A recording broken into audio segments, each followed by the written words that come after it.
Welcome to another episode of the Floorball Show.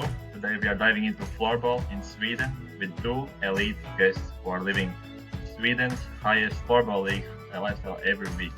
A defender and a goalie, so we will get both sides of perspective.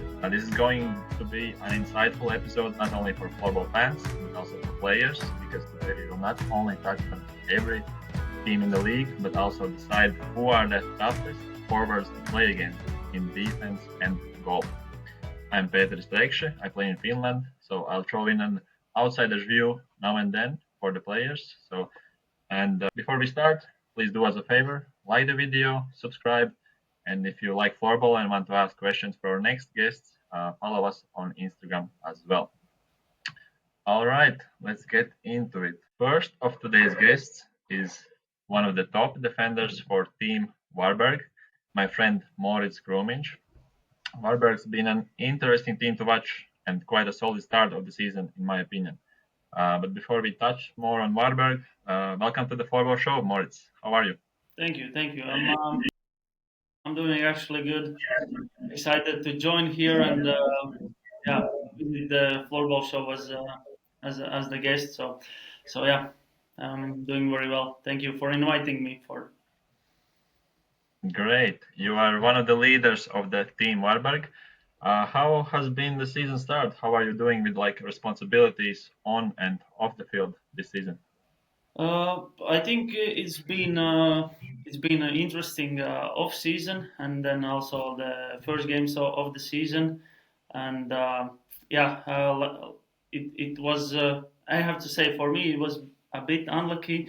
I've been getting some small injuries all the time, got a concussion in one of the last pre-season games. Then once again after a game against Kalmar, I think one of Pontus' teammates stepped on my toe, so I broke it again for the second time.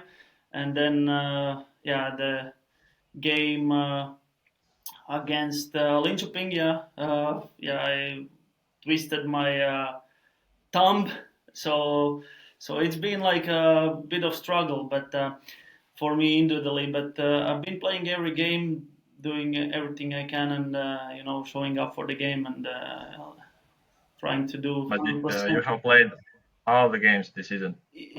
Yes, I have played all the games. I only missed one game in the preseason when I had a concussion, and I needed to rest for 1 week. But yeah, that's a sport, and injuries happen, and I'm happy that these were small injuries, and I'm back on the track and ready to play already now the Tuesday in Swedish Cup. So yeah, but for the team, I have to say it's also if we look to the games we have played, it's 6 games. We lost 4, 2 we won, and it was, I guess. It has been we have played against top teams like Kalmar, LINKOPING, FALUN, so PIXBO. So yeah, we managed to take some points from Kalmar, so that was very important win for us. And so yeah, and many more important games are ahead of us. And now after the Swedish Cup, we're gonna face Hovslat, which is super important game for us if we want to stay close to the playoff zone. So yeah, I mean, this is, season is long, it, and so yeah, I have to Great. for each game. Yeah, I think that was great victory against Kalmarsund, as you said, really important one to take some points from the top team. But the loss against NYKVARNS, I'm sorry if I'm butchering any of the Swedish names. You feel free, guys, to help me pronounce them. But that loss maybe wasn't the greatest game. It was last game. Maybe you can tell some insight from that game, like why it went not so good for you guys. Of course, that was principal game, I would say, as in the year when I signed to Varberg. That was the team Varberg lost the qualification games, and it has, since that moment, it has been a tough opponent for us, and we went to that game with already like clear mind that we know what we need to do and how we should play, and as always we have had the good like these analyses and video meetings with the team, and yeah, we started bit, it was a long way, of course. We started the trip early morning and then all day in a bus, 6 hours or something, and 7 even, and then directly to game. But we know that we need to be ready from beginning, and still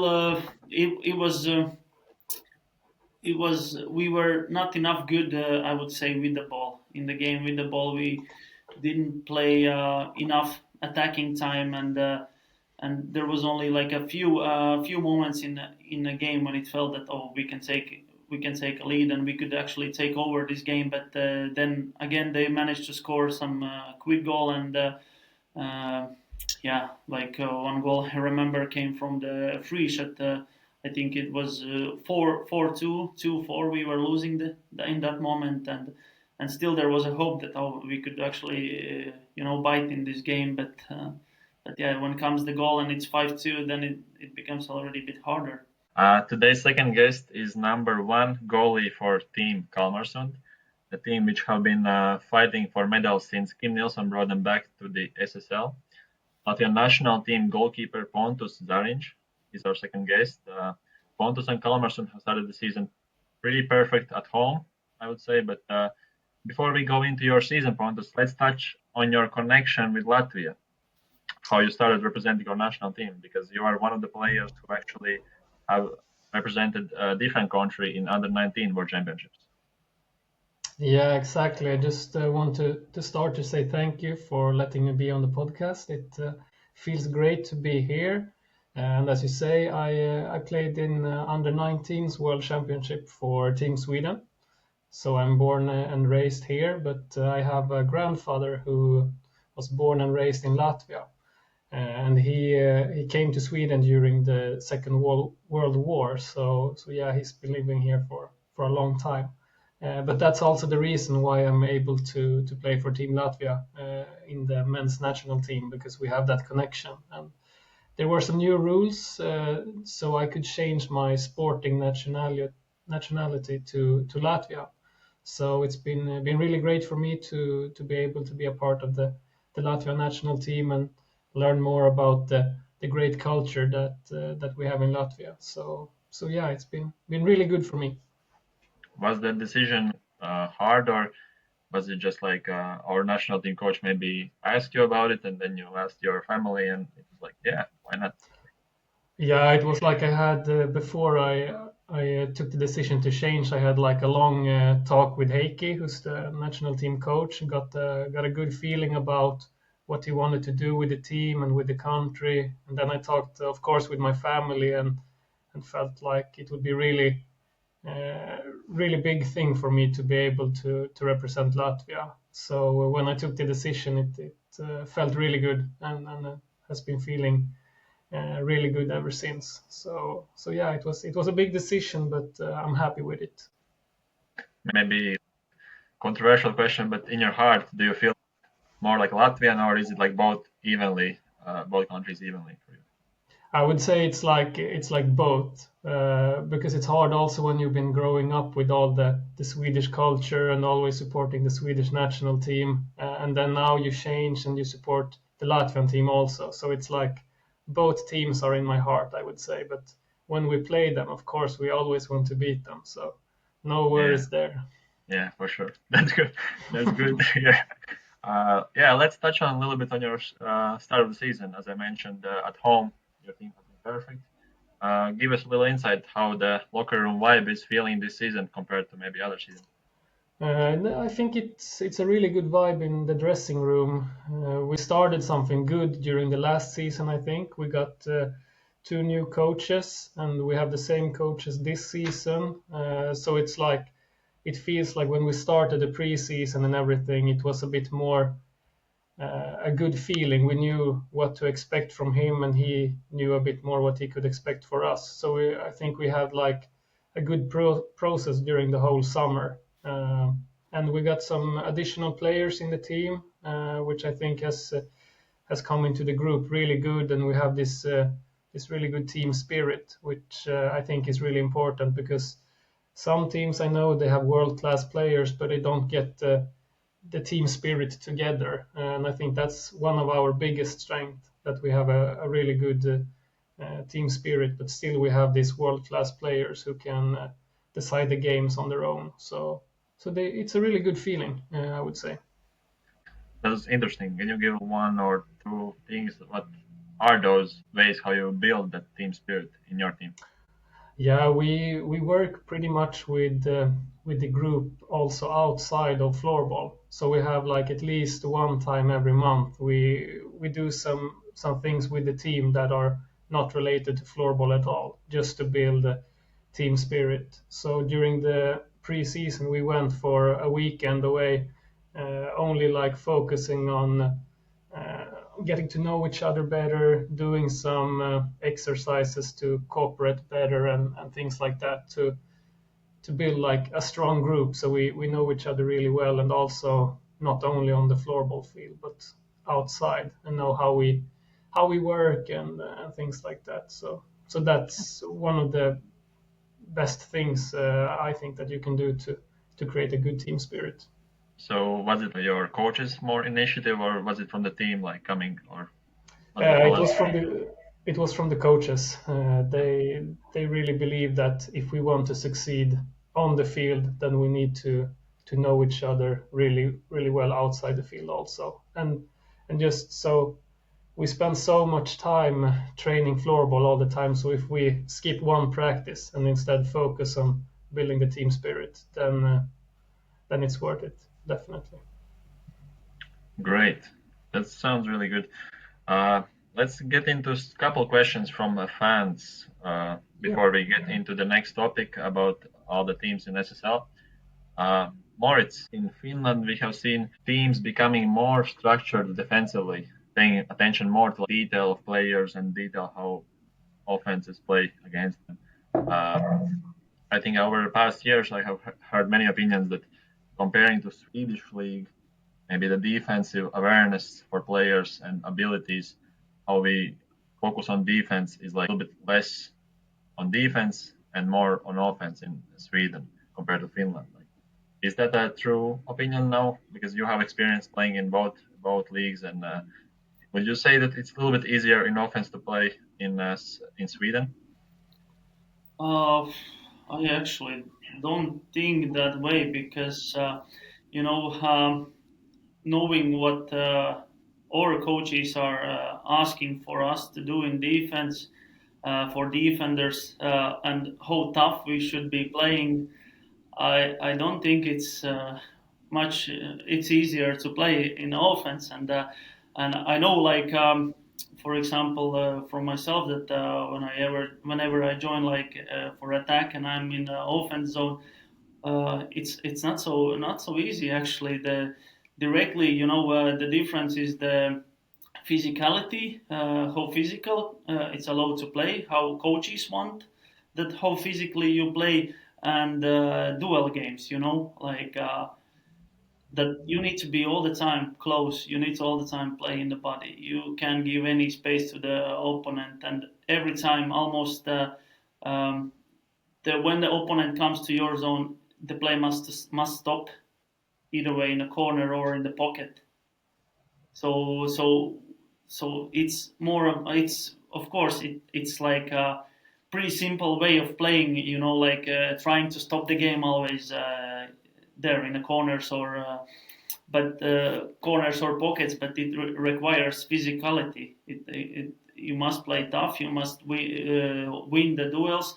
You can't lose them. You can't give the space for the opponent, and you always have to have a good stick pressure. So these are like a basic, things I think we focus on. And in in Finland, yes, it was more detailed, also in the tactical way, I would say. Like, positions, how you choose the positions, where you need to be standing, and but it's very hard. I played in the both leagues, FLIIGA and now SSL, and it's still very hard to compare these leagues because both leagues are like super fast with a lot of great skilled players, and yeah, and I mean the physical level I would say is much harder here in Sweden, and it's more like forward. It's more attacking orientated. You need to quicker get the ball in offensive zone, quicker find the shootings, and you doesn't play ball that much, and you doesn't control the ball that much as we did in Finland. Yeah. So would you agree that tactically or positionally, defenses in Finland are focusing on that more and Yeah. more on this one against one physical stop the game? It's more like Swedish Yeah, style. So yeah, I would say. I guess there's benefits in each one of those, but if you combine them, then maybe those teams are the best in SSL. What would you say is the best SSL teams in defense, like from your experience, not counting your team maybe? Which one has been the hardest for your team to like crack? I mean, I would say STORVRETA. I guess it's obvious. I think they are very good in defense, and I think they do similar things as us, like in a physical way, and also like they have been brought, brought to us as like example to our team that look how quick they stop the game, like in these positions and so on. So I think they are the top team in defense and top team in offense. And how about like VAXJO? Uh, Uh, oh yeah, their defense is also stable and tough, and of course they are like one of the favorites this season. So yeah, yeah, they I'm both mentioning them because they also have like Finnish coach, same like STORVRETA. So maybe there's this Finnish a little bit combined with Swedish mentality there. exactly. Yeah, I think that could be the some kind of like key. Yeah, that's great answers there. Pontus, how often you guys are training like with the team together in a week? And is there often times when the like junior players join your practices? Yeah, we train together with the team 4 times every week. So Monday, Tuesday, Thursday, and Friday. All And floorball. then, yeah, all floorball. And then we have Mondays, that's like 50-50. The first half is physical training, second half is floorball. And then Wednesdays, we have individual physical training. But we have juniors on our trainings every Tuesday and Thursday. So we always try to make sure that we are 20 players. So some practice it's maybe 2 or 3, and sometimes it could be 5 or 6 juniors. So I think that's good that they can come and train with us to like adapt to the level a bit better, I would say. Yeah, I agree. In our team also in Finland in Classic, juniors are introduced in our trainings when we play more like these 5 against 5 games, and they give us also like competition for the spots, and it's like super crucial for the team to have like good youth system, giving them those chances to play against the top players already in the young age and see what's the differences and what they need to work on. Is there what kind of competition you have this year in goalies wise? Are you stable number one goalie? Of course, your confidence says that, but how many goalies you have like for a men's team now? We are always 2 in training. So there is me and this other guy, Axel, and he's a young goalie, really talented. So I would say that I need to be on my toes to keep my spot, because when he plays, he's often doing good games. So I think it's like a healthy competition we have. That I need to bring my A game, because if I don't, I'm not playing. And I think that's also how it should be, definitely. Great. Moritz, going back, something similar about the previous topic, these battles, one against ones also, and this like mental and psychological aspect of the game. Also comparing to Finland, because of course you have many Finnish listeners and they know that you have been a star in Finland. So, what do you think is the difference between Finnish and Swedish league in this aspect that maybe some players respect more or less these star players, or even I have seen videos where a couple star players in Sweden have been getting more into fights, or they're getting more bullied or pushed than maybe Finnish league, because we were discussing this topic with my friends. We never could imagine that like someone in Finland could come to the Salin or use the Skyline and just start to push them like around. It feels like in Finland there's like more, you could say, respect, or kind of this easygoing mentality that we don't want to break any kind of ground. And in Sweden, it's like completely opposite. Like that's how they get into the games. That's how they impact the opponent, and that's how they get themselves into this feeling that, yeah, we are on the field, so we're gonna fight. Of course, off the field they respect. What do you think about this topic, like comparing these Finland and Sweden? I think you already answered very well, and it's kind of like, in Sweden, that if you are a star player, you have a target on your back, and some personalities, they just want to go under your skin and try to break the way how you play, and but I think many situations are like it's not the right way maybe to do it. Also, the video you showed me, the guy just randomly run over the Kohon, and after they scored the goal, and I think, well, it's emotions and it's everything, but I think it's like a signature of maybe that team, and maybe the culture which is in that club, because it's also the same team which when we played in Allsvenskan. I think you remember the video. I think you even made some meme there that the guy grabbed my teammate's stick and just like smash it over, on his knee. So That was amazing. it's the same team. I don't know if it's the same player, but maybe it's the mentality there in the club, and but. But yeah, of course, you want to always, like, if you play against some top players and Swedish national team players. For me as a defender, I always have this like as extra motivation to go this a bit extra harder on them, because I don't want to like lose these duels. I don't want to look bad on giving them the space to shoot around me, because I know how skilled they are, and I think it comes here with this all this mentality, and the uh, and the quality of the game, that you are required to do a lot, and you just wanna try to go under the skin. Yeah, yeah. Because let's compare this a little bit from example last year when our good friend and teammate, the national team, Christian Stiltinch, Yeah. played half a season in Sweden, and then he moved back to Latvia. And there was this phenomenon happening now in Latvia that many people don't understand what's happening, because Christian is really this kind of, I would say, mentally tough, and really focuses on that aspect of the game, Yeah. that kind of player. And he found in Sweden this style and this way how you can impact opponents. So now coming back to Latvia, obviously last year he finished the season with incredible record with the team, and they won the championship.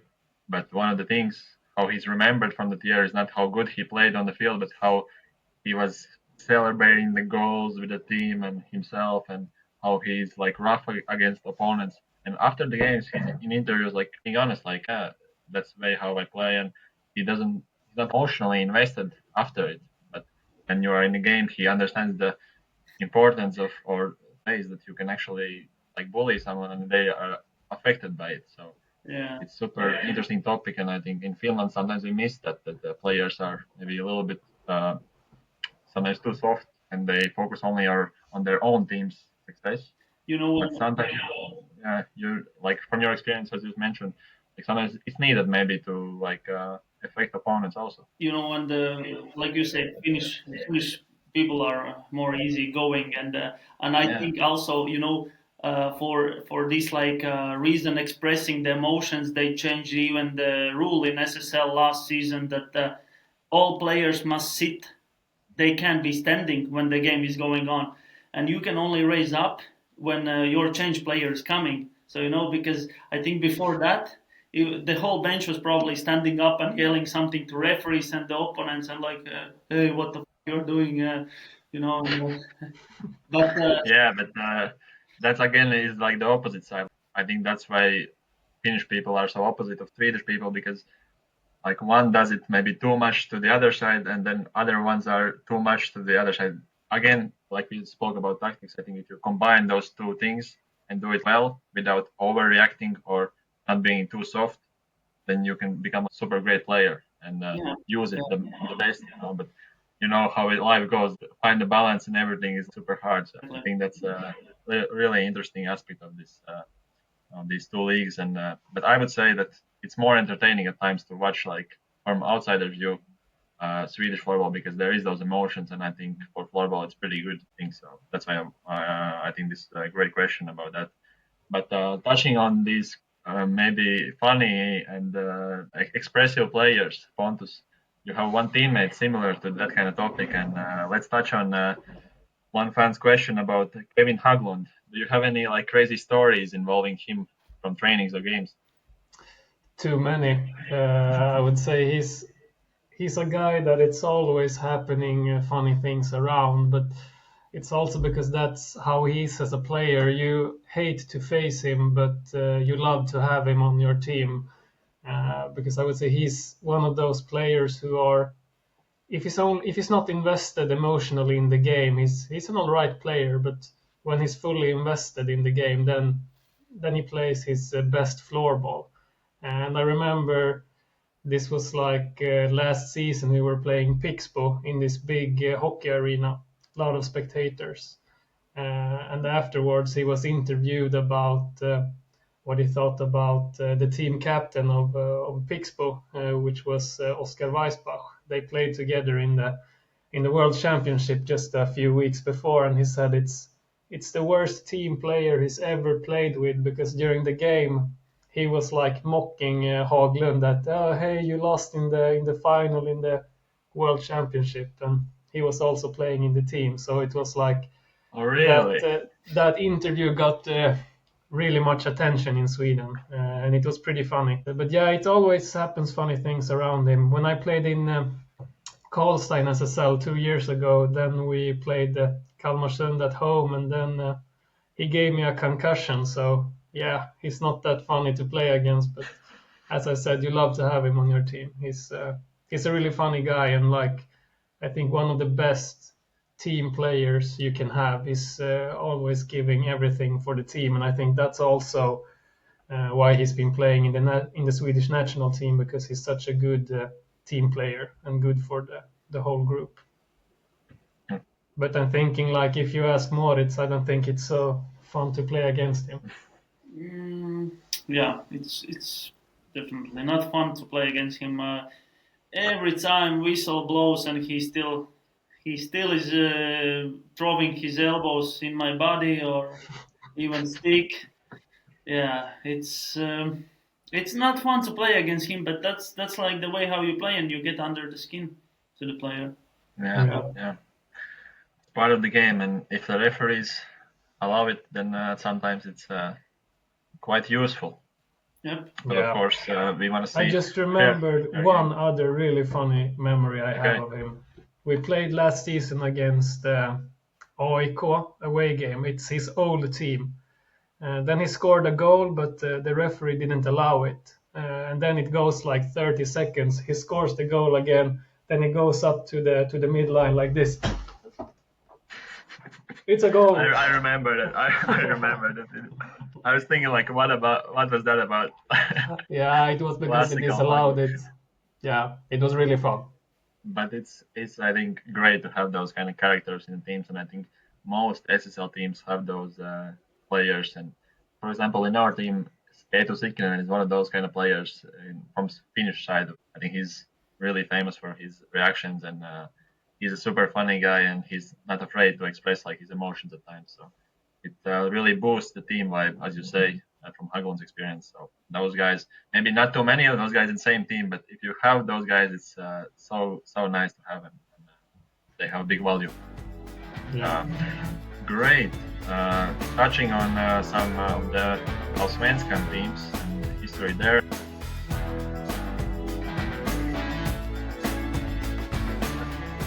Let's start with SSL teams, how we could call this review or small insights of each SSL team. We will not go through too much into them in this episode, but in future probably we can dissect every team a little bit more. But starting with these newcomers of the league, I believe you have 3 of them this year. You both actually can relate to those teams and those stories a bit because you both experienced promoting teams to the SSL.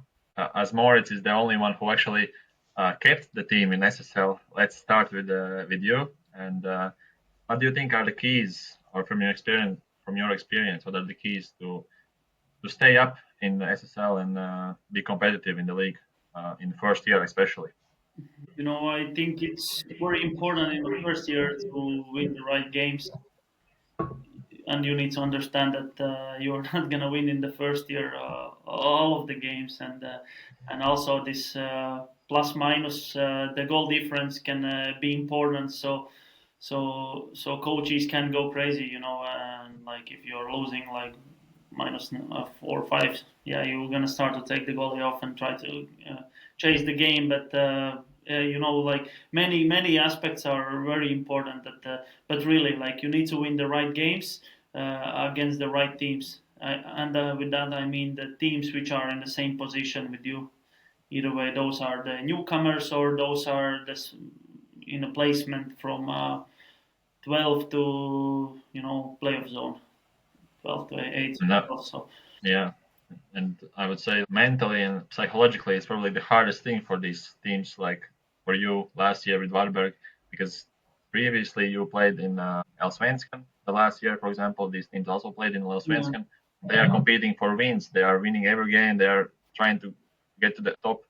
And now next year they play in different league, and now they are losing all the games mostly, and they have to choose these wins. Like you said, like it's so hard maybe for many guys to like change this view and kind of accept that role. So can you give us insight like how was last year? Like did you have many like these meetings before the season or during the season, like that let's stay focused on the right games and that kind of stuff? yeah, like you said, yeah, it's very hard to change the mindset, but we started to work on it already after promotion. That hey, we need to understand that we are not gonna win all of the games, and coaches did a great job, and we started to take the game in the time and then prepare for every game. And there was some moments, when it wasn't going so well. We started good season, we won.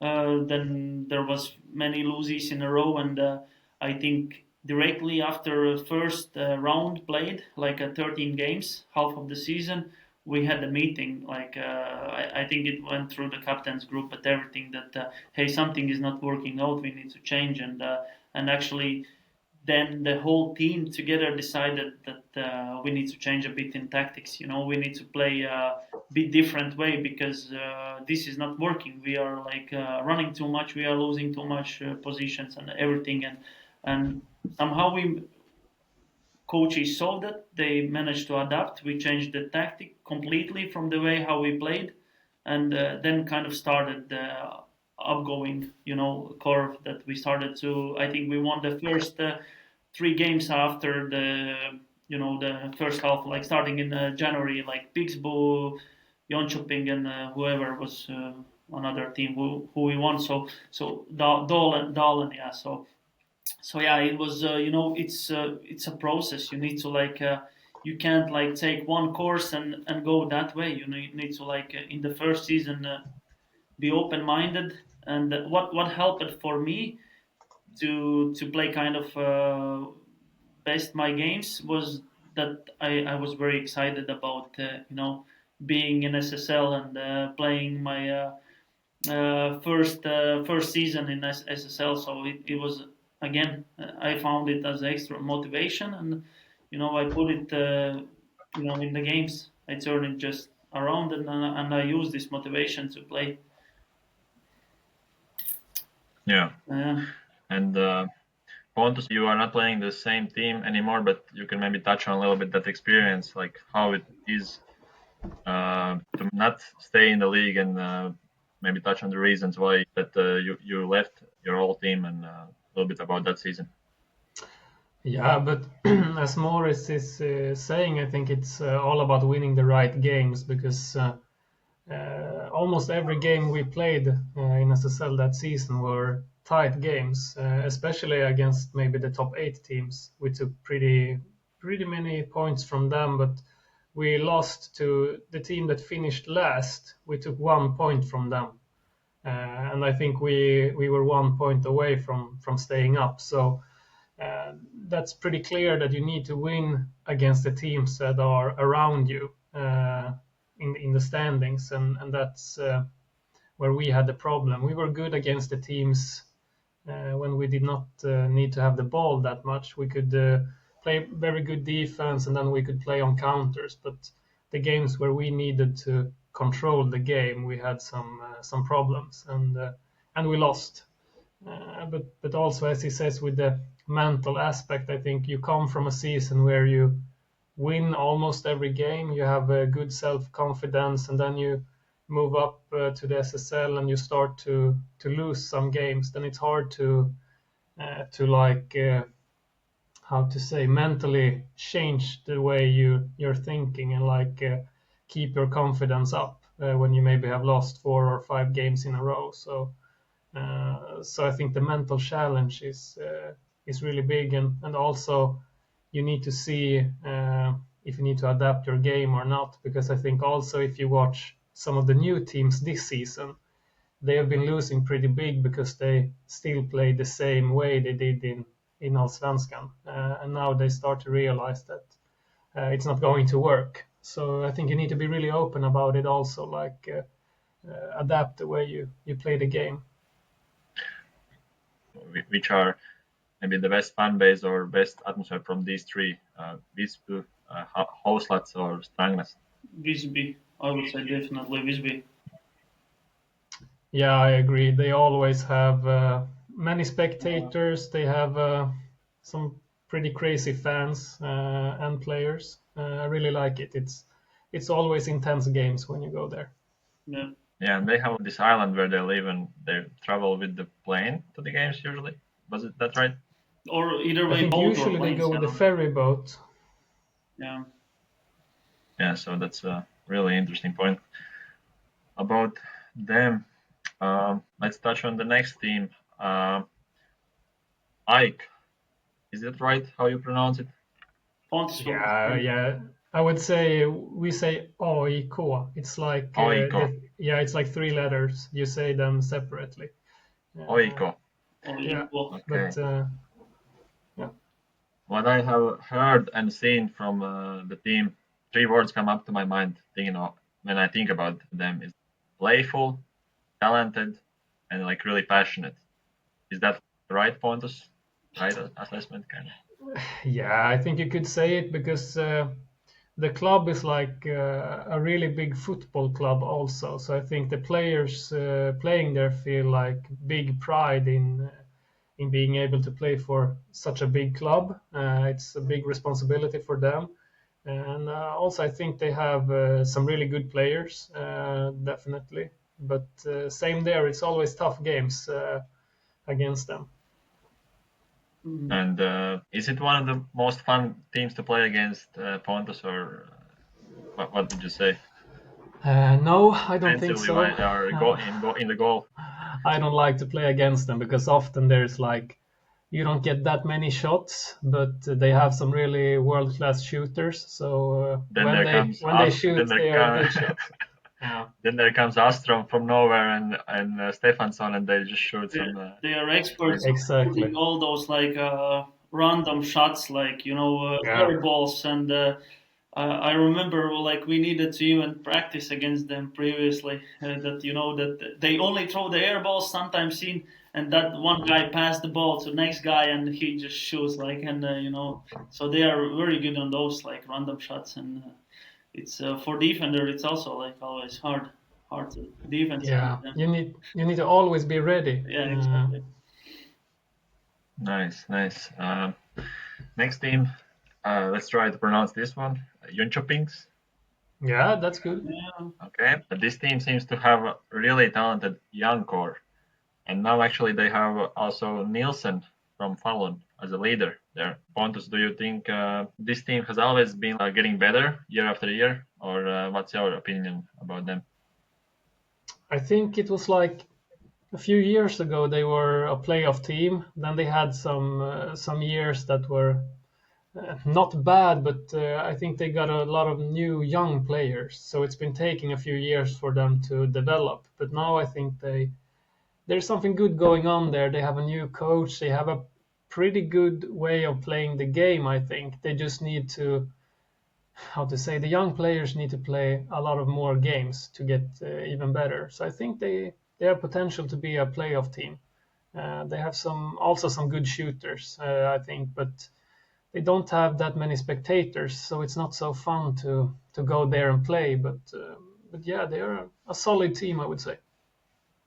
Okay, so Morics, do you agree they are one of the worst teams in fan base or home games? Yeah, kind of you could say that. But they have a really nice arena. I like to play there. I remember it was my first practice match with Varberg when I moved here. So that was my first experience playing against them and scoring a goal. And so I always arrive there with nice and warm memories, and I enjoy playing there. But yeah, the fan base is maybe not the greatest. They don't have so many spectators, as Pontus said. I think also it feels like they don't have that many spectators because the arena is so big. It could be also so it's like the reason. Yeah, I think it's like a combination of both. Yeah. The arena is too big for them. Yeah. But, yeah. Are they also sharing the arena with some other SS? Yeah, Hovslätt. Hovslätt is also from JONKOPINGS. Yeah. Oh, really? Yes. They are same arena. Yeah. Yeah. How about Hovslätt fans? I think when they played in Allsvenskan, they played in a smaller arena. And that was so then it was like cool, yeah. Yeah, so then they had like a lot of fans, but to be honest, I don't know how it is this season when they play in the big arena, but I think it would be pretty much the same feeling that the arena is a bit too big. What about NILSEN? Morics, have you got into any confrontations with him? Not yet. Waiting for the game, and then I can answer. He seems to be one of those also passionate players, but of course really solid on defense and offense. Players to watch there. Yeah. And I think that's also like one signing that really can help them to improve a lot, because he's a natural leader on and off the pitch, I think, and has played the big games. So for their young players, it will be really valuable. Yeah, big loss for FALUN, I would say also. Yeah. Next, MUULSJO. Was that sound good, Pontus? Yeah, it was okay. I say MUULSJO, but MUULSJO. Yeah. MUULSJO. They seem quite up and down team from what I have seen last years, but they are always on the edge of the top 4. Carlson has been tearing it up in scoring race. I think he's the leader right now. Pontus, maybe you have some insights from his game. Was he in Kalmarsund at some point, or you were not there at that time? I was not there. I think it's like maybe 3 or 4 years ago. But he played in SSL with a team called Fagerhult. They played in Allsvenskan for many years. He was a top scorer there when they were in SSL, and then he went to Kalmarsund, and he was there the season they played the final.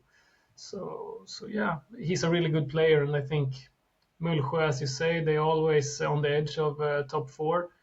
Have some really good players, but yeah, they were tearing up FALUN last weekend, and then now they lost to AIK. So they are like, it's hard to know what you get from them, I would say. Mm-hmm. Yeah, Moritz, what is the biggest struggle playing against MUULSJO? MUULSJO. They're kind of quick with the ball, and they're able to. Their first line is very dangerous, and the Lenius, yeah, he's very good, like challenging and finding the space to shoot, and it's not easy to defense against them. So yeah, but I think we won the practice match against them in the preseason, but I'm not sure like were they like full squad or. But yeah, the defense is always hard, and they managed to keep the ball for a very long time in your zone. So for us, it was a bit struggle. But Okay, next team is NYKVARNS. We already Yeah. touched on them a bit previously when Moritz mentioned them. Their rivalry with the Varberg. I haven't wrote much about them. I just wrote AHRENS team and a lot of lines on the field in their home arena. Yeah. Maybe you have guys some memories from playing there and against this team specifically. Yeah, I would say against them there's always tough games. Also, especially away, I would say they have pretty good atmosphere in the arena. Often a lot of spectators, and it feels like many of the players are originally from NYKVARNS, so they have like a lot of family and friends watching. They have some good players who's been playing in VAXJO. Marcus Jonsson, if you remember, national team defender, and some other players. So I think they have. It feels like they have a good team spirit, many solid players. This is also one of those cases where like Kim Nilsson brought Kalmarsund back to SSL, and now this like seems Arend's team not only because he's there, but he came there from STORVRETA. Was it Yeah. right? Yeah, and he's actually not only playing there, but there's some business related stuff also with him and the team. Yeah, it is. I think his family has a company that's sponsoring the team. I think. So yeah, really invested in the club, and that's really cool that it's a possibility for some players to even do that. So yeah, cool Yeah. story there. Moritz, any memories from the games against them? Oh no, we already touched on that. I So mean, let's move on. actually, Let's move on. yeah, let's move on. It was a Yeah, Wednesday when we played, and I can only say that even we played on the Wednesday, arena was there was many spectators, like on yeah, Saturday. yeah. So they have a great Watch, atmosphere there. So yeah. watching Yeah. from highlights in some games, then I remember one. Was it end of the season when they stayed in the league or they got up to the SSL? It was such an insane atmosphere, and they're running into the fans, and it's just so cool to watch.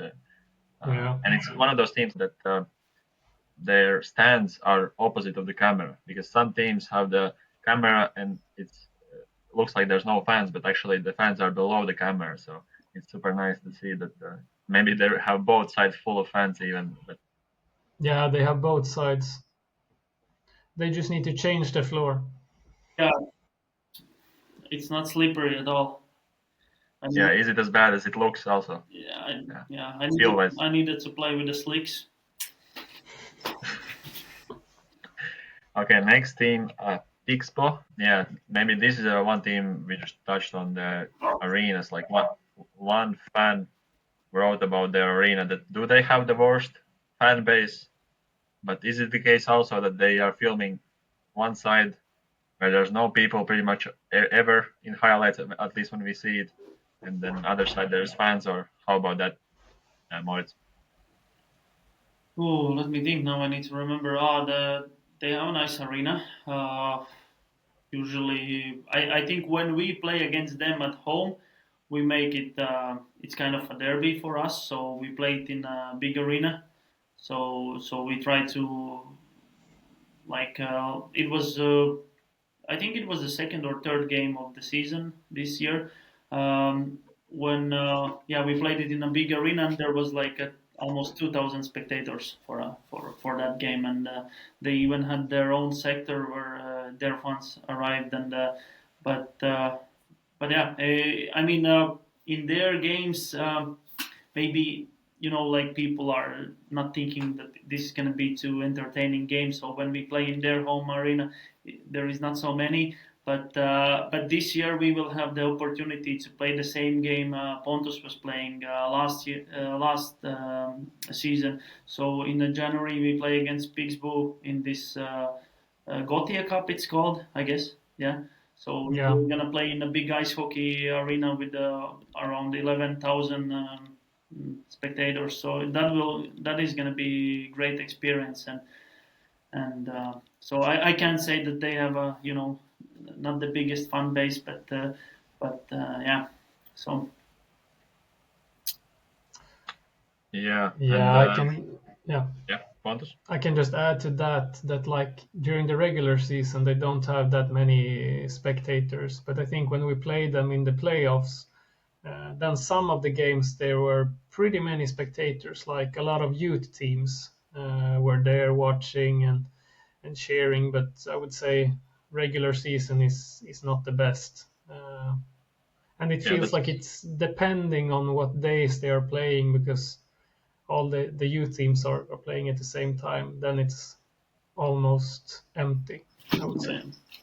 Yeah, and touching on this youth system in PIXBO, do they have one of the best youth systems in Sweden? Because it seems like every year there's some new talent coming out of PIXBO, or they're even leaving to other clubs. And They have good youth academy. I think also like if you watch their team this season, they lost very good players, and yeah, they signed one Czech guy, but the rest of the spots are like filled with their own youngsters. So of course they have a good youth academy because I think so far they have been better than I thought they would be.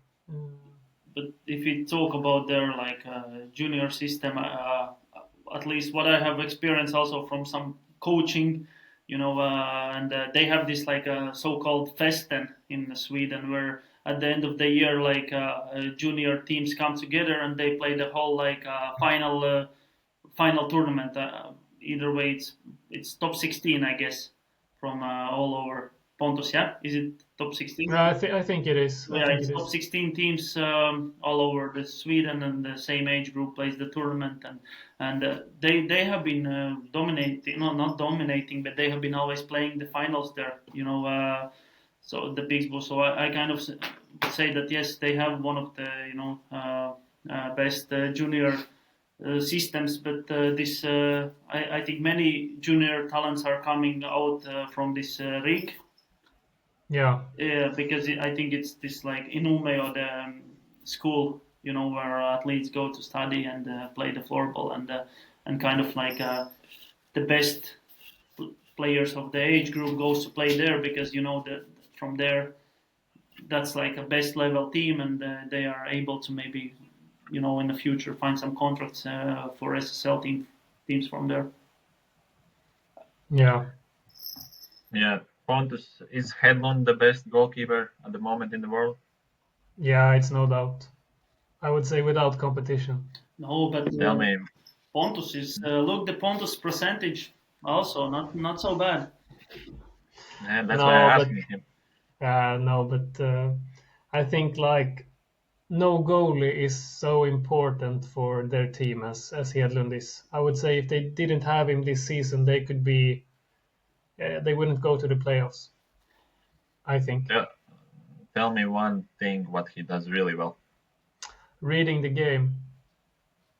Okay. I think when you play against him, many of the saves look so easy. You can think like, yeah, he's only sitting there, but it's because he read the game like 3 steps before, and then he has really good placement in the goal. So I think for me it's no competition. He's the best. Positioning and knowing where to be. Yeah. Yeah, and also Nice. like he has this aura. You just don't score on him like that. I don't know, when you see him in the goal, he looks much bigger than he is. I think he's So he's maybe really good. some forwards even fear him, I would say. Yeah, I can imagine. But not Morics. He scores every time, I think. Yeah. Sometimes. Next team, Linköping, I would say. How we pronounce it in Sweden? Linköping. So I think it was close. Yeah, close. Teams from outside, like one of the toughest teams to play against physically. Is that true, Morics? Yes, some tough players, some very experienced players from Czech Republic. So yeah, they are always. It feels like a tough opponent, at least for our team. That also the last game we played, it felt like. I mean, in that game we were not there. We were not enough good in the duels. It all started with the duels, losing these duels even in offensive zone and taking counter attacks, not stopping and screening our own players, and so yeah, they are, they were much quicker, faster, and stronger. So yes, I agree that it's a tough team to. When they are in their best, they are a tough team to play against. Because a great example is last season we lost at home, and then in one of the last games of the season we won them in a penalty shootout. So and in that game we were mentally ready. We were ready to fight, and yeah, it was also our day, So Pontus, is that true that they are like not maybe tolerating too much like flashy plays or that kind of stuff? They play more simple but effective kind of style. But maybe for goalkeepers it's a little bit easier to play against because maybe they are not doing these long sweeping shots or they don't have these kind of, what could you say, variety in the shooting, but they play more system like. Yeah, I would say like maybe last season and the season before they were playing more systematically. Like it was a bit easier, Maybe Jędrzejczak, he won't try to do the Zorro. He will do like a simple shot, but still effective. But I think for this season they got some players that are a bit more tricky to play against. Also some young players who can do a bit more of the unexpected than they have been having before. I think, and also they got a new Czech goalie who's good, and also Czech defender who I also think is pretty good. So I think they have been like this really classic team playing simple, but now I think they have a bit more tools to play a bit more modern floorball also, I would say. Okay, let's get into team we touched already before a little bit. VAXJO, Morics, do you feel any? Actually, we already touched on this Finnish tactics, and do you notice any memories from Finland playing against VAXJO and the style they play in defense or offense? Some similarities. Actually, no, not really. They are just very like a skilled team with the ball, and also like a tough defenders, and the guys who, there is some guys who likes to go under your skin and who likes to show that they are the tough ones, and so on, but with the ball, yes, they have this ability to build a really strong game with the ball, I would say. So yeah, they seem like to have the similarities. What I can say, what I feel from Finland is that they like to control. Like they like to control the game and the ball. So they want to play as much as possible with the ball. Yeah, they seem to have many talented scorers and different kind of guys who score goals. The guys who are going to the net and playing hard like Sankel, and then at the same time guys who are scoring from outside and can do tricky shots like Algman and now Isko, the new signing from Finland also. So it looks pretty exciting team, and past few years they've been really challenging for the finals, but not quite there yet. Pontus, what's your experience playing in this team? Is it like one of the toughest opponents besides like FALUN and STORVRETA? Yeah, I think absolutely. I think they are a team that's getting closer to being one of the top two teams, definitely. it's always tough games against them, and for us it's a derby game, so it's always a lot of emotions and a lot of expectations, of course. But as you say, they have a lot of good players and different players. As you mentioned, there's always like a challenge to play against Sankel, because he always comes close to the net, and he's pretty good at getting under the skin of other players. So yeah, they are a really tough team to play against, definitely. Has there been some fights between Haglund and Sankel in games? Because in Sweden national team they've been teammates and seem like getting along quite well and being great dynamic duo at times. But how about battles on the field? Yeah, I remember last season when we played them. I think it was before the World Championship.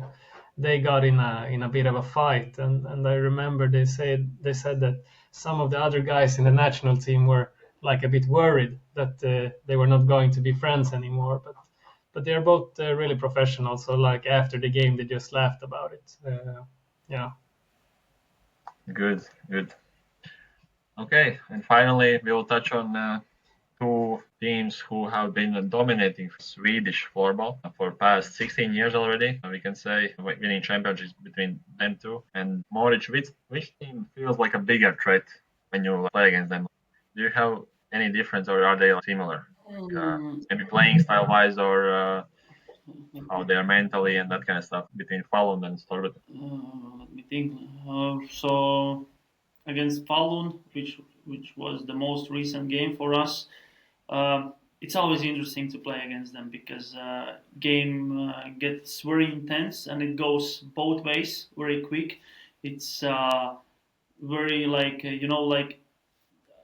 I think it's for spectators also interesting to watch these games against FALUN, because they are so much like over attacking, and you get so much chance to like take the counter attacks, and there comes so many like counter attack after the counter attack, and those are fun games to play.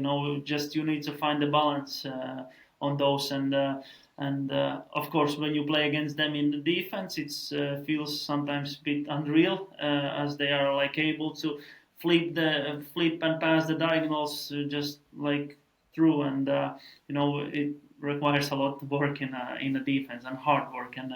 But STORVRETA, I would say like they are currently like the smartest team to play against. Their tactical understanding of the game, I think it's the highest level, which makes them so great. They are not often forcing the ball, but they really they are trying to play smart and use the right spaces on the field. And I think also the last final, which was played last year, it was a great example. Like it was. So many people say that this was like so boring game, just controlling the game and the ball.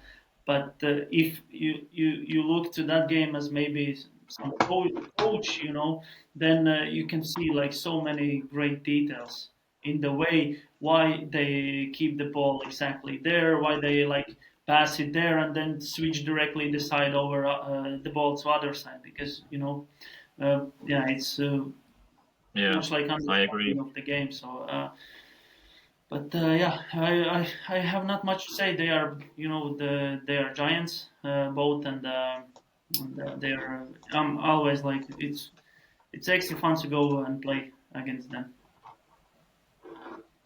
Yeah, Pontus, do you feel any kind of aura or this energy entering any of these arenas like FALUN or STORVRETA home games? Yeah, then I think like the games against FALUN, they have a really good atmosphere from the spectators. Always a lot of people there watching, and as Morics say, it's going to be an intense game because they are going like full speed always. So the intensity is much higher than if you compare to playing STORVRETA. But then, of course, when you play STORVRETA, you always need to be ready, because you know that it can be a low intensity game, and then they just take some world class shot or something, and yeah, you need to be ready at all times. But when you play Falun, you have this like, I don't know, always have a feeling it's going to be a fun game. Exactly. Yeah, for sure. So if there's fans who want to go to Sweden and watch any of the games some weekend, then find FALUN game for sure. Is that the if you compare the two teams after your teams, of course? Yeah, of course. I would say my team, but Falun is, I would say, funnier to watch than STORVRETA. And but maybe as Morics also said, and as Morics said, maybe tactically for some coaches on how to learn how to balance all these floorball aspects of the game, then STORVRETA maybe would be the one to watch for like development wise and that kind of stuff. Because I agree that I used to be one of those guys who doesn't understand much about floorball, of course, as we all are growing up. And I remember watching some finals and thinking like, why they just keep the ball there and like some other teams playing like simple. But now watching like last year the final and seeing that they are fine, just looking for the right moment when the opponent is a little bit missing the space or missing the positioning in defense, and then capitalizing on those moments and striking on them. And then if there's not a moment, then again coming back and keeping the ball and keeping frustrated the opponents. So those are super crucial things. And that's why I also like to watch teams like STORVRETA and of course FALUN also. It's so hard to to like stay focused the whole game against that kind of team. I had experience with DPS to play against them in Champions Cup, so it's so fast game. And like one thing is to like physically be ready, but also focus wise, like focus on each moment, because they have great scorers, but at the same time they can make sick plays like with assists and just run over you with the physicality. So great. We have gone through the whole teams. Now, do you guys still have time? Yes. Always for you, Petra. Let's try a quick segment. This is gonna be King of the Hill segment. We call it King of the Hill because we're gonna find, or I'm gonna show you how TFS, the Floorball Show team, has found who are the toughest players to play against in SSL, or toughest forwards to play against. So at the end of this segment, you will give us your opinions. Is that right? What could we change? So for the next episode, when we speak about Swedish floorball, we can change it up and fix our mistakes, because of course we are learning about the sport and about Swedish floorball, and we are not experts. But I think this is going to be interesting for fans and for players also. Before we start, Morics, now think of like forwards in your team in Varberg, and tell us 3 guys who are like the toughest to defend against one. Max Schallerteg. I hope I spell it correct. Then it's Philip Erheden and Hugo Jonsson. Okay. I would say those are like the 3 toughest one against one. Like one is because of the speed and skill. That's a Philip. Max is because of the physicality and his strength, and Hugo is just because he's like a super huge guy with really much skill, and you never know, he might put you like 3 tunnels before scoring. So he's so that's why these 3 guys. Okay, shout out to them from Morics. Yep. And Pontus, imagine you are in the goal now in trainings. Give us 3 names from your team who have the most dangerous shot, and shot options, not only just one kind of shot, but variety. Yes, then I'm going to go with Linus Malmström, Viktor Wettergren, and William Forsman Eklund. Okay. Tell a little bit more about Eklund, because we know Wettergren and Malmström from national team, but I haven't seen Eklund so much. So you give us some insights in him. Is he a young guy? Like how you? He's born 2004. He plays as a center in the first or second line. He has a really world-class shot. He's like, when he gets the ball in the hook, then you know it's going to be a goal. He can shoot wrist shot, he can shoot drag shot, and he's one of those guys that can score deciding goals. And we've seen it against the top goalies like Hedlund. He scores against Porsjö, Bending. It's like, yeah, he's a really big danger when he has the ball. Great. Okay, let's get into this. And now you can see the format. SSL forward, king of the hill. So toughest players to play against. Why we do it this way? Because we have here elite defender and elite goalkeeper in our podcast. And they can, of course, from experience, tell us how it is actually, not just from outside. So main criteria how we looked at this, you can see on the side, top left corner. First is like impact on winning moments. So also included in some national team, like getting a national team and impacting like winning the games. It depends like you're maybe a lesser team or top team, like how you impact winning championships and also maybe staying in the league and that kind of stuff. Then form lately, scoring variety, off ball, intelligence and movement, and then playmaking, and of course consistency. There's many things, of course, what goes into great players, but we thought these are the main things. And let's see how we did. So we will have the king for now, who will be in the end. But we will start with the great, but not great enough, maybe. Let's call this a section like that. So there's a Ron Klint, Paksa from Czech, AHRENS, Sankel, and Iskola on the lower tier. Maybe Pontus, you can tell us, has any of these guys ever scored on you even?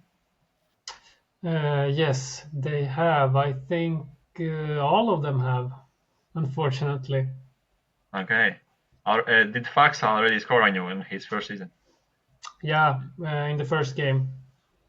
Yeah, he hasn't had a chance to prove himself yet in the league because it's his first year. But I wanted to include like a guy from Czech Republic because I think they have great talent there, and maybe he won't have the role at the start like some other Swedish players, because we know when we go to a new league, like me and Morics know, you have to earn the respect first and get the chances, and then the season goes on. And if you prove yourself, you can play more minutes in power play and other aspects of the game. Morics, are you with us? Yes, I am. What do you think about these guys? Are they good enough to be here? I would change some. You would put your own players there, maybe? No.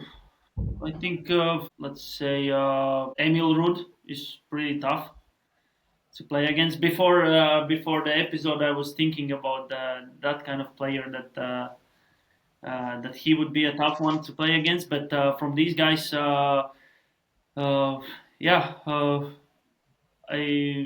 would say like. Let's say what's under great, so a little bit higher level. What we think for these 4 players? Malmström. So there is one Kalmarsson player from Pontus team. Perenius, what you Morics already mentioned from MUULSJO. Yeah. MUULSJO. Algman and Aldib from the newcomers to the league. Also, how this is looking? I think all of them are good players. Yeah. Personally, I would have Malmström a bit higher, I think, but that's because I see him. That's because I see him every week. But you have to realize there's only 6 spots left. I maybe would, but still, I would change Aldib with probably I would have him in the first basket. In the lowest one. Yeah. Or even outside. No, yeah, maybe the lowest one. Yeah. Which one then you would put up from the lowest one? AHRENS up, I would say. I think for AHRENS, one argument is that his scoring variety is not maybe so impactful in the games because he depends maybe more on his teammates to score goals. So this is more about scoring the goals, and then the second one, what we take on is like the assisting and playmaking. But of course, it all goes into same options. But I see AHRENS as one of the greatest centers ever to play floorball at all. But I think he still needs those players who will finish those goals and score. I see where you're going, because maybe he's not deciding the game on his own that often. He's more of a passer than a scorer. but But- as you say, really great player. Yeah. But of course, we are playing 5 against 5, so I guess every player needs those players around them. But yeah, it's there's only a selected few who can be on this list. There's not like 20 players here, so it's good that we have arguments because they are such an elite players, and there's many guys who we left off maybe who deserve to be here for sure. So let's see the elite tier. So the next one, Carlson, who we already mentioned. He's been top scorer right now. Carlson is maybe the most controversial between these, but I think his form lately and season start has put him there. And then we have Ruud. Already Morics mentioned him, and Filip Eriksson. Does this look a little bit too odd? I would say that Filip Eriksson for me would be a bit higher. Okay. Ruud, a really good player. I would change Karlsson for Aliman, I think. But as you say, he's been showing great form. He's a good player, but I think Aliman is really tough to play against. Yeah, he's been really raising last couple seasons. Yeah, But- definitely. But yeah, it's been But, impressive to see his game. But yeah, I guess Carlson got the edge over because of the scoring start of the season. Yeah, of If you course. look he's more in been- history, I would agree that Alkman would be definitely up. Okay, do you have guesses for the last 3 before we reveal who is the king and who are seeking the throne at the moment? I have guesses. I think the king is Malte Lundmark. Seeking the throne is Kohonen and Ulriksson. Okay, Moritz. I was actually also thinking about that Malta could be the king, and but who is seeking could be Kohonen, but I wouldn't put him even there because he's when you play tough against him, I think he's not able to perform at his best. So kind of like he's like a full package with his scoring ability and with everything, but.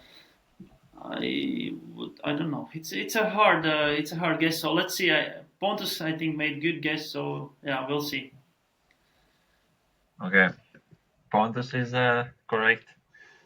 It's Lundmark who is the king Well, at the moment. I think it's more also depends on how he played previous seasons, and he's been dominating the SSL yeah. for quite a while. So he has a reputation still there to be the king. But we have many guys who are looking at the throne. A couple of those guys are the young STORVRETA core, the team's stars, Ulriksson and Kohonen. But what do you think about Ulriksson, Moritz? You mentioned a little bit about Kohonen. And, has the physicality, has the skill. He has this like a scoring variety. You know, he can score from different kind of positions and shots, and he's definitely key player. You need to know that how to defense against him. For me, you need to pay attention when you defense against him. So against all of these guys, they are like they are kind of like key players, and they are the ones the most dangerous ones, and so have to be always on 100% against them. When you come up against these teams, like, do you also in team meetings like focus on these individual players? I mean, most of these is it more like a team based?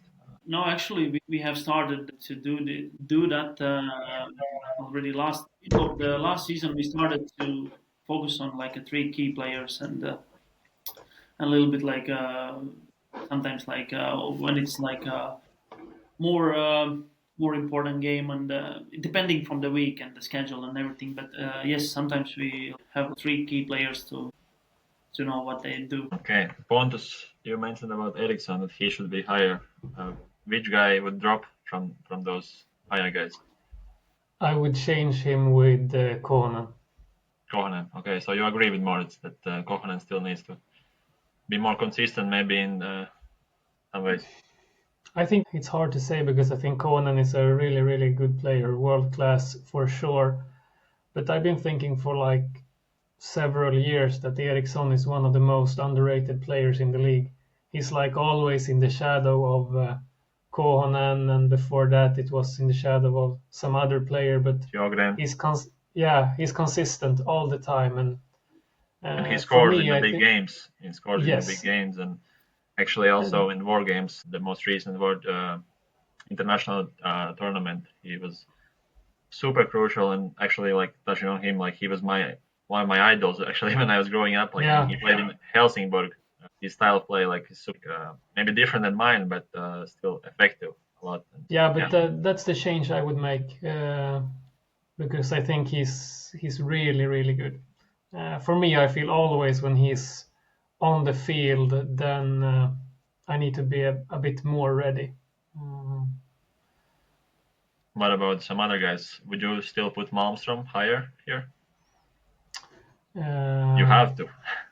Yeah, and I would like, because there's been so many games for us that he's been deciding, like especially in the playoffs last season, he was really good, and I think he's almost never playing a bad game. And when you see him week out and week in, then you really realize how good he is. When you look at him, he maybe doesn't have the hardest shot, but he's a sniper, really. He's always looking what the goalie is doing and then shooting where the space is. So he's a really good player. Yeah, so Malmstrom, Algman, and Kohonen would be in third tier maybe in elite, and then you would put Ulriksson and Eriksson in the second one. Yeah, Yeah. definitely. Okay. Maybe we will create an Instagram post where we will have yours, our tier list, and also ours, and then also maybe Morics. Morics, what would you change? You mentioned also Kohonen. Is he in elite tier or is he even lesser tier? I think Kohonen could go elite. Yeah, I would, and I would probably change him with the Ruud. I would. Ruud higher. Ruud I would put to the Seeking Throne, because I have been having difficulties to play against him, and I see like how skilled guy he is, and how well he sees the field, and what kind of passing ability he have, like and also the shooting threat, what he can create. So yeah, I would. I think I would put him higher. Yeah, the route change with Kohonen, and and like some small changes maybe in the. It could be like in a lower grade with a great button, but Yeah, I would say also change a few players there. yeah, But and maybe like yeah. Which are the players we haven't seen here? Like who should be here? Do you remember? I think, of course, always Victor Wettergren. Maybe not been scoring that much in the beginning of this season, but like soon, I know he will explode like he did in the playoffs. In the deciding games, he's really good, and I think he has more to contribute with than some of the players at the Great Butt, I would say. Okay. Moritz is Ruud like the hardest player to play against one? Well, in that game, yeah, it was for me. I was left defender in that game, so yeah, yes, it was hard to play against him in that game, but and also in the previous season. But yeah, also like Lundmark is pretty tough to play against, and the same Kokkonen and all of these, like I said before, guys are tough to play against. Yeah, Ruud or Lundmark, I would say, are the toughest for me. Okay. Interesting. Good feedback. Pontus, which of these guys have like the hardest shot to defend? Lundmark. Why? I would say because he's good at this like shooting through the defender. He doesn't always need to have this much space to shoot a perfect drag shot. I think he's really good at scoring in tight areas, and that's really hard. I would say. Yeah, and I think that's like the variety of him like brings him to the elite, because he can find the shot almost like Galante Karlström, like maybe not on that level, but as you said, in those tight spaces and under the defender's blocks and behind it or before it. And at the same time, he can turn on his backhand and go around anyone with the speed, and also at the same time keep the ball and that kind of stuff.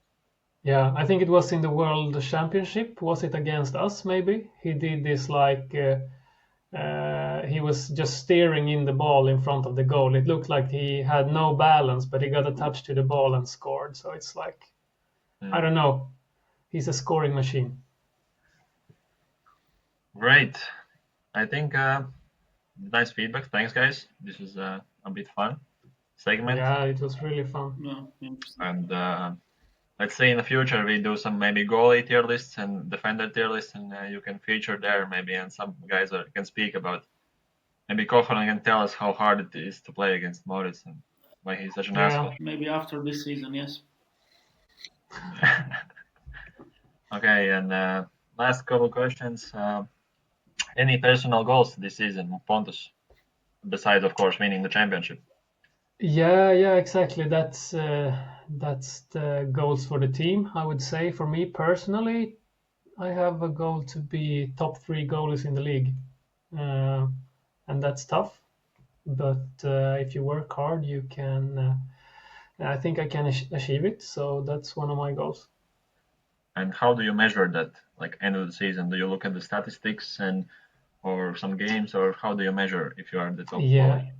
I would say like of course in the statistics percentage, also how many goals you concede per game and so on, like compared with the others. I think that's a pretty good way to measure it. Then of course it's different ways of playing defense and so on, but that's the things I will be checking. And Morics, your personal goals this season? I think for the team, it's to go the playoffs. Have to go a step in the time, and second year in now in SSL. So it's we want to add something, and we hope that this next step could be the playoffs. Then personally, for me, to play a stable season, don't have so many ups and downs, but really focus on stability and playing with the quality. And now lately I've been getting some injuries which are affecting my playing. Also like to, of course, to stay healthy and just stay healthy and play through the season the best possible way with a good stability. Great. And Pontus, give one tip or advice to a young goalkeeper. What has helped you the most, maybe, or what has helped you in your career? I would say like the most important thing is the mental game as a goalie, because you're always going to let in some goals and also some easy goals. So I think the most important thing is to work on how you move past that. When you concede a bad goal, then you need to start focusing on the next shot directly. And I think that's one of the hardest things to do. So that's why it's so important to work on it from young age, and also like to work hard, do the extra training when you have the chance. If you want to be better, then you need to put down the work. Touching a little bit on that, getting past those moments, do you have any like cues or mental notes you use after those moments or after the games, reviewing the games or something like that? What helps you go through it quicker? I would say like in the games, I have like this, that when I concede a goal, I go to the bench, I drink the water, and when I get back to the goal, then I'm past it. Like when I get back to the goal, then I'm just ready for the rest of the game, and then I do the analysis after the game, and then I just watch like, okay, I conceded this goal, what happened, what did I do, what could I have done different. But I think it's like also important to remember that it's going to happen. You're going to have bad games also, so don't overanalyze it. Just see if you're doing something specific that you shouldn't be doing, and then take it from there. That's great. And Moritz, any tip for a defender or player or advice you have heard from someone? in your career, which you kept I would until now? say, it's most important to like enjoy every moment you have in the sport.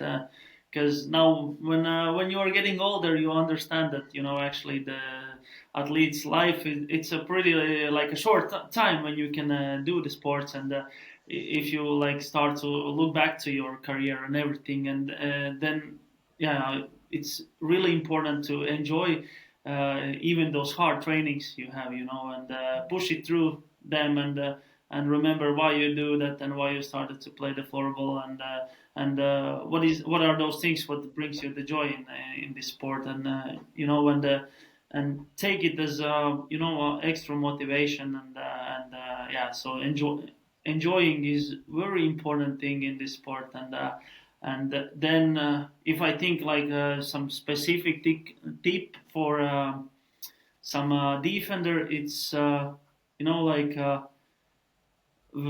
if we talk about in a higher level, then probably maybe some junior level defender, then I would say like try to understand what kind of player you are as a defender. Are you the one who you are more defender, or you want to be the defender who is more like attacking type of player, and so on, and then also like that how important are these like duel games in for the defender, and it's not always about the skill what defender can do, but the way how he understands the game, and these like basic understanding of the defense that you are required to also work hard in defense.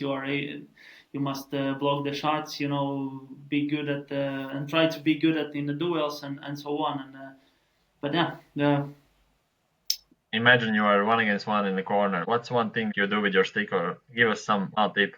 more specific. Also, for defender, you need to realize like what kind of like a stick handling he has it.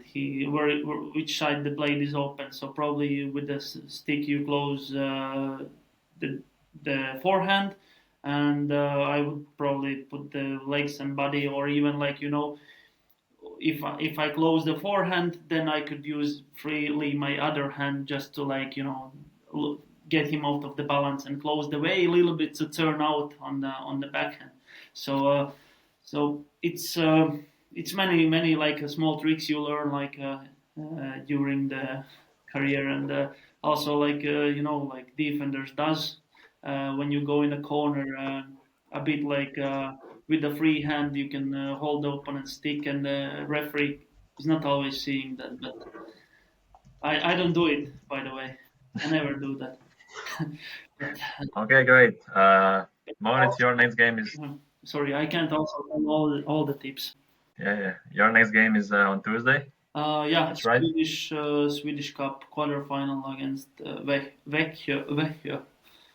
Yeah, I think this episode will be live maybe after that, but good luck there for you, and good luck rest of the season. And Pontus, your next game is Saturday. Yes. What's it against? STORVRETA away. Okay, big match. I hope Yeah. this episode will be live already Friday or even earlier. So, but thank you guys for your time. This is super great. I think insightful, especially for me, and I think especially for young players who want to become somewhere even near your level or even higher. So it's been super cool, and share your experience and listen to it, and also I think for the fans, it's super cool to see the insights. So keep doing the right things, keep doing what you're already doing, and good luck for the rest of the season. Probably see you soon. Thank you. Bye. Ciao. Ciao.